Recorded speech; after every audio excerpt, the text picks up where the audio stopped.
Hey guys, how's it going? It's Dani. Welcome back to another video. In this video, I'll be talking about luxury resellers, why they really irritate us, and also some of the perks of having them around. I first want to clarify which resellers I'm not talking about because there are a lot of us who resell luxury handbags in ways that I think is totally fair game. So I'm not referring to luxury consignment stores who sell pre-loved luxury handbags or even unused luxury handbags for a small premium, say 1 or 200 Australian dollars.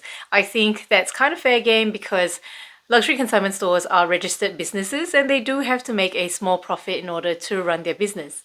I'm also not referring to the random person who purchased the handbag, used it gently or didn't use it, and changed their mind and decided to resell it because let's face it, that's reality, that happens. And then I also read about an alleged incident where someone was able to gain her dream bag through a personal shopper. So her personal shopper essentially contacted a whole bunch of Chanel sales associates and was able to find a sales associate that was ready to offer this bag to the buyer for a premium. So this person paid the retail price of the Chanel bag, paid a premium to the Chanel sales associate, as well as a personal shopper fee. I think this is a little bit dodgy because essentially the Chanel sales associate took advantage of her position and deprived another honest buyer of the purchase. Nonetheless, I feel like this is still not as bad in the grand scheme of things because at least it is just one bag for one known buyer. I guess the luxury resellers that we tend to be dissatisfied about are the resellers who will purchase a high volume of the same desirable bag without an identified buyer. And then they go ahead and resell the bags via a social media platform for a huge markup, like over 1,000 Australian dollars. The conspiracy is that these luxury resellers have very strong inside connections within luxury houses because how else can they so consistently gain these handbags that are in such high demand season after season without fail, so much so that they can actually run a business.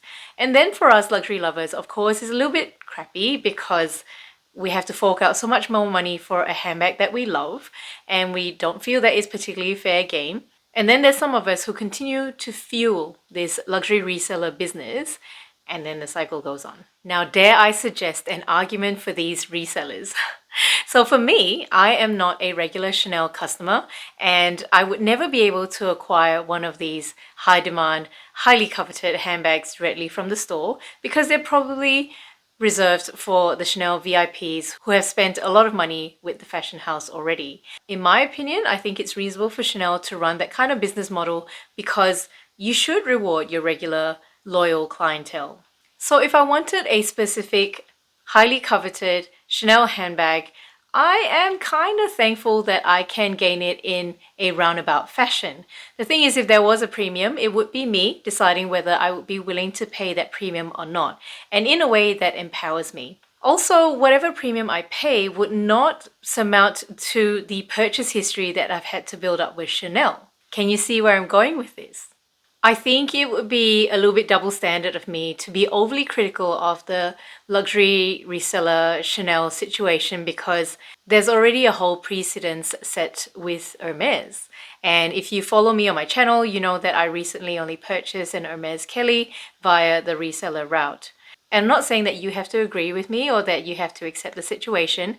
However, I think it would be overly judgmental of myself to be really critical of the Chanel luxury reseller situation. The other upside to luxury resellers is that even if I was to pay a premium, at least I would be getting the bag brand new, as opposed to some of the other routes that I spoke about earlier, like a luxury consignment store or purchasing it from a private seller. The other thing I want to point out is that, sure, I think it's reasonable for us to assume that these luxury resellers have connections inside the fashion house. However, I think it's always important to remember that connections like this don't just turn up. It takes time, effort, and sometimes quite a lot of luck to build up as well. And I'm not going to take that for granted. For example, it's time that I don't have and I'm certainly not willing to invest. And if we think about it, we probably all have some sort of leg up in our lives depending on our networks and our connections. For example, if you come from a family of accountants, you're going to get a whole bunch of free tips on how to minimize your tax. If you have a doctor in your family, you get free medical advice. If you have an IT person in your family, all your IT problems are solved in an instant. In summary, I do think that these luxury resellers present us with an ethical dilemma. However, the silver lining is that they give us access to some of these handbags that we would never be able to gain ourselves. Again, this is just my opinion. I would love to hear your thoughts, so leave me a comment below. If you enjoyed this video, please leave me a like. Thank you so much for watching, and I hope to see you in another video. I'm Dani O.